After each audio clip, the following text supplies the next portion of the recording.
We're going to look today at the process that you'll go through to create your own Nearpod lesson, maybe from scratch, maybe from something that you already use. So we're going to navigate to Nearpod.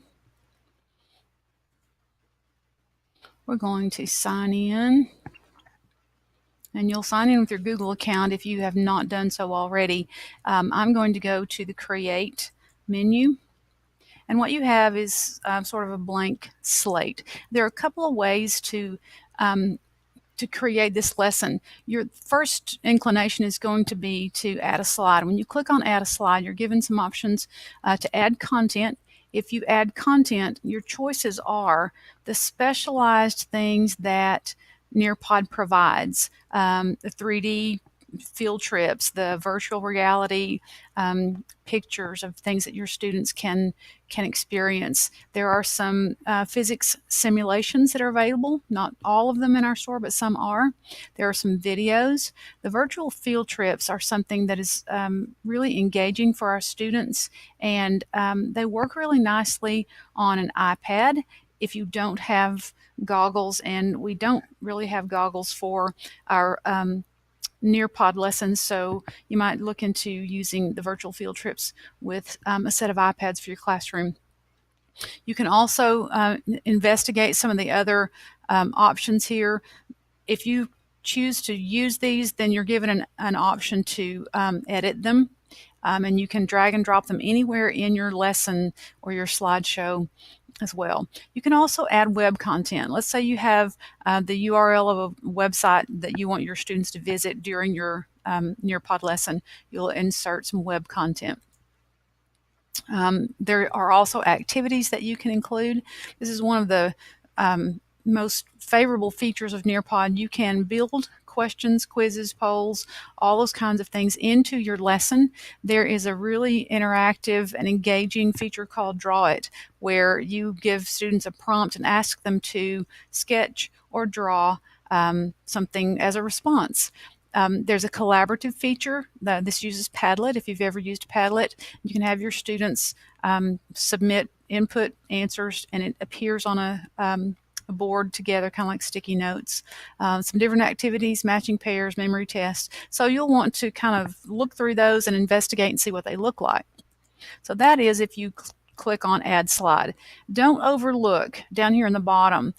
You can drag and drop, but what we are most interested in is this feature where you can upload files, because when you click on Upload Files, you're given the opportunity to upload from your Google Drive. And on your Chromebook, remember that that's where your content is going to be stored.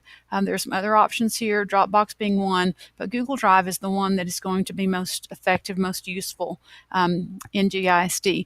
Notice here also, Nearpod gives you the option to search for images to use in your Nearpod lessons, but when you're searching here, you are searching under the Google Safe Search filters.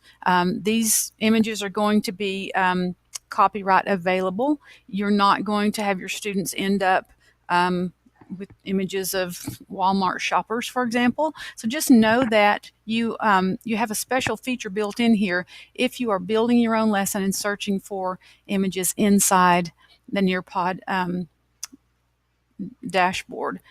So we're going to cancel that out. I do want to show you before we leave here in this upload file, if I choose Google Drive, it's going to open a window that lets me browse some of the things that I have used recently.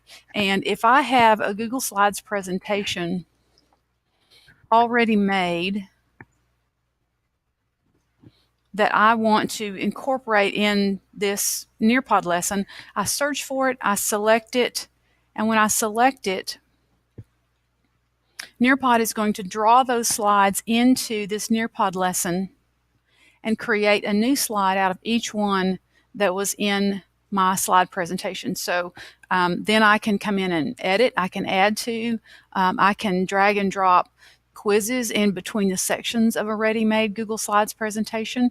I can add an interactive drawing activity after my students have watched a video maybe. So just really investigate the things that you can upload from the upload button here. After you have created your lesson, you can you can practice it, run it, see how it's going to look, and be sure and save it. Exit before you exit. There's your preview button, so you can see how the lesson might actually look as you roll through it. And remember that the whole beauty of Nearpod is that you, as the leader of this lesson, you control when the student's screen advances. So if you want to hold students here while you explain this image or give directions, that's the beauty of the teacher-led lesson. You can also set your lessons to be student-paced, where when the student finishes what's presented on this screen, they can advance the slides themselves. So those are just some options that you have. And I can exit my preview screen. And if I want to share this with people I work with, we have a district library. We can add those to. You can add them to a campus library, where if some of you are dividing and conquering, you can create a lesson for one unit or topic, and someone else on your team can create another. So do try to experiment with creating your own content. One thing I failed to mention, you are also able to download lessons from the Nearpod store, because GISD has a paid subscription to this store. Once you download lessons in the Nearpod from the Nearpod store, you are free to edit them. You can take slides out. Maybe there is a presentation about Lady Liberty, but it is part of a longer lesson on all of the national monuments. You can take out the things that don't really apply to the lesson you want to teach. So investigate those options, and I hope you get some good use out of Nearpod.